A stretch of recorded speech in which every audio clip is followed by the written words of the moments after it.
America के पहले राजकीय दौरे पर प्रधानमंत्री नरेंद्र मोदी हैं। दरअसल वाशिंगटन डीसी में प्रधानमंत्री मोदी को गार्ड ऑफ ऑनर दिया गया। जो बाइडेन ने प्रधानमंत्री नरेंद्र मोदी का स्वागत किया। बाइडेन ने मोदी के लिए प्राइवेट डिनर का भी आयोजन किया। व्हाइट हाउस में प्राइवेट डिनर में शामिल हुए प्रधानमंत्री नरेंद्र मोदी। पीएम मोदी ने मेजबानी के लिए राष्ट्रपति बाइडेन को शुक्रिया भी कहा। वहीं प्रथम महिला जिल बाइडेन ने भी पीएम मोदी का स्वागत किया। ये जानकारी दे दें कि आज शाम 7:30 बजे ये भारतीय समय अनुसार व्हाइट हाउस में प्रधानमंत्री मोदी का स्वागत किया जाएगा। रात 8:30 बजे ठीक 1 घंटे के बाद मोदी और बाइडेन में द्विपक्षीय बातचीत होगी और पूरी दुनिया की नजर इस पर है कि आखिर उस बातचीत के बाद कितने समझौते होते हैं, किन किन मुद्दों पर मंजूरी मिलती है।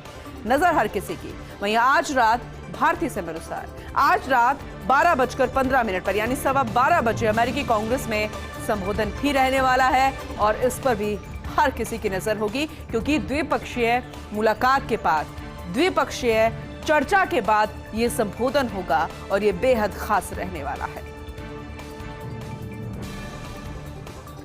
अतिथि देवो भव मोदी का बाइडेन को नजराना। प्रधानमंत्री मोदी ने जिल बाइडेन को उपहार दिया है।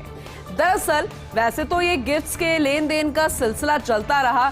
बेहद खास गिफ्ट्स प्रधानमंत्री नरेंद्र मोदी ने व्हाइट हाउस में दिए, लेकिन जिल बाइडेन फर्स्ट लेडी को 7.5 कैरेट का हीरा गिफ्ट किया है। पर्यावरण के अनुकूल इस हीरे को बताया जा रहा है। निर्माण में सौर और पवन ऊर्जा का उपयोग किया गया है। अमेरिकी राष्ट्रपति जो बाइडेन को भी सौगात उन्होंने दी है। दरअसल उपनिषद के साथ मोदी ने विशेष चंदन का डिब्बा उन्हें भेंट किया है। उपहार स्वरूप गणेश प्रतिमा दी है, दिया है, सोने का सिक्का भेंट किया है। पीएम मोदी ने भारतीय स्वाद और सुगंध का भी ख्याल रखा है। जी हां, आपको जानकारी दे दें कि शायद पूरे देश के अलग अलग हिस्सों की संस्कृति को समेटे प्रधानमंत्री नरेंद्र मोदी वहां गए थे।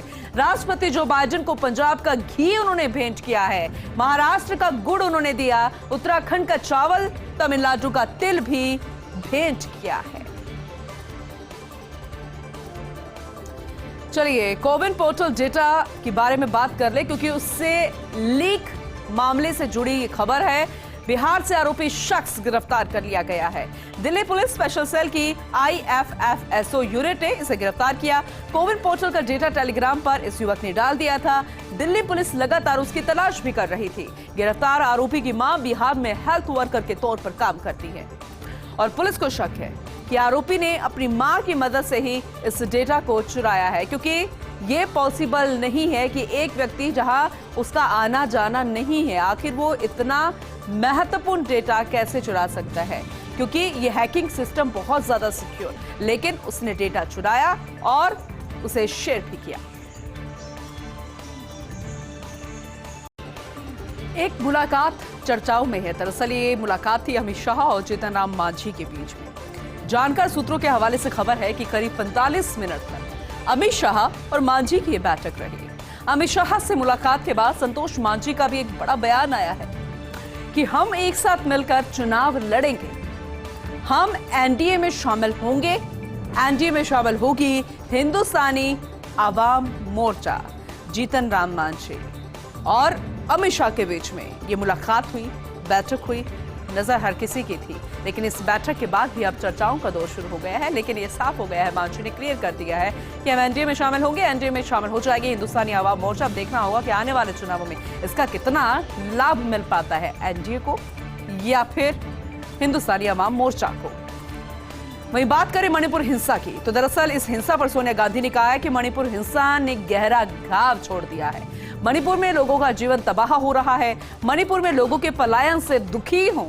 मैं शांति और सद्भाव की अपील करती हूं। सोनिया गांधी ने ये कहा है और ये भी जानकारी दी कि मैं उम्मीद करती हूं कि हम सब मिलकर इस परीक्षा से पार पाएंगे। लगातार 50 दिन हो चुके हैं। मणिपुर हिंसा लगातार जारी थी, लेकिन फिलहाल अमित शाह ने भी सर्वदलीय बैठक बुलाई है। अब देखना होगा कि इसके बाद किस तरीके की जानकारी अमित शाह को मिलती है, क्या फीडबैक मिलता है, उसके बाद क्या दिशा निर्देश दिए जाते हैं। लेकिन फिर भी सोनिया गांधी ने इस पूरे मसले पर यह बात रखी है।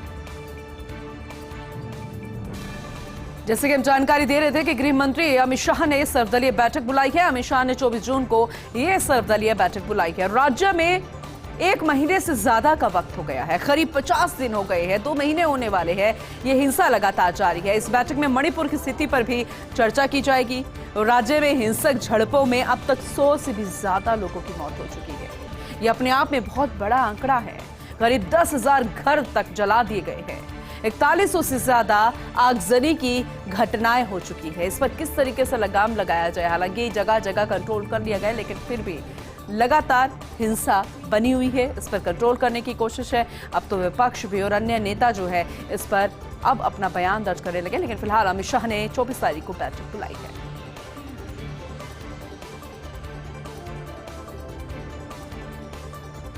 अजीत पवार से एनसीपी में अजीबोगरीब स्थिति हो गई है। दरअसल अब संगठन में जिम्मेदारी पर अड़ गए हैं अजीत पवार।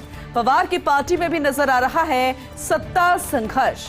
शरद पवार को लेकर भी अजित पवार ने एक अटपटी सी टिप्पणी कर दी है। कहा है कि ममता, केजरीवाल, नीतीश आदि अपने दम पर जीते तो पवार आखिर क्यों नहीं। अजित पवार ने अपने सवाल पर मंथन और चिंतन की भी जरूरत बता दी है। हालांकि उन्होंने सवाल किया, लेकिन इस पर मंथन और चिंतन की भी जरूरत बता दी है। लेकिन सत्ता संघर्ष यहां साफ तौर पर नजर आ रहा है। शेन वॉन की मौत हुई, लेकिन सवाल यह था कि क्या कोरोना वैक्सीन से उनकी मौत हो गई है। वॉन की मौत से जुड़ी बेहद चौंकाने वाली रिपोर्ट सामने आई है। दरअसल डॉक्टर्स ने दावा किया है कि वॉन की मौत की वजह कोरोना वैक्सीन हो सकती है। रिपोर्ट के मुताबिक वॉन ने जो वैक्सीन लगवाई थी उससे हृदय संबंधी रोग बढ़ते हैं। गत वर्ष 4 मार्च को थाईलैंड में हार्ट अटैक से वॉन की मौत हो गई थी। वॉन ने कोविड mRNA वैक्सीन लगवाई थी। वॉन ने वैक्सीन मौत से करीब 9 महीने पहले लगवाई थी। अब इनकी मौत के बाद कुछ जांच चल रही थी। उस जांच के बाद एक रिपोर्ट आई। उस रिपोर्ट में कहा गया कि हो सकता है कि ये जो कोविड वैक्सीन थी उससे उनकी मौत हुई हो, क्योंकि उस वैक्सीन से हृदय संबंधी रोग बढ़ते हैं। क्या पाकिस्तान के बिना एशिया कप हो जाएगा, ये सवाल खड़ा हो रहा है, क्योंकि जका अशरफ ने आगामी एशिया कप के लिए हाइब्रिड मॉडल खारिज कर दिया है। पाकिस्तान क्रिकेट बोर्ड के संभावित नए अध्यक्ष हैं जका अशरफ। पीसीबी के मौजूदा अध्यक्ष नजम सेठी हाइब्रिड मॉडल का उन्होंने आइडिया दिया था। हाइब्रिड मॉडल के तहत पाकिस्तान और श्रीलंका में ये मुकाबले होने हैं।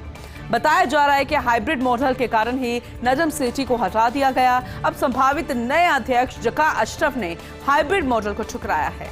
जका अशरफ के बयान के बाद बीसीसीआई और पीसीबी में तकरार जो है वो तय मानी जा रही है। भारत में होने वाले आईसीसी वर्ल्ड कप में भी पाकिस्तान की भागीदारी पर अब संशय खड़ा हो गया है कि क्या आईसीसी वर्ल्ड कप में भी पाकिस्तान खेलेगा या फिर नहीं। फिलहाल संशय बरकरार है।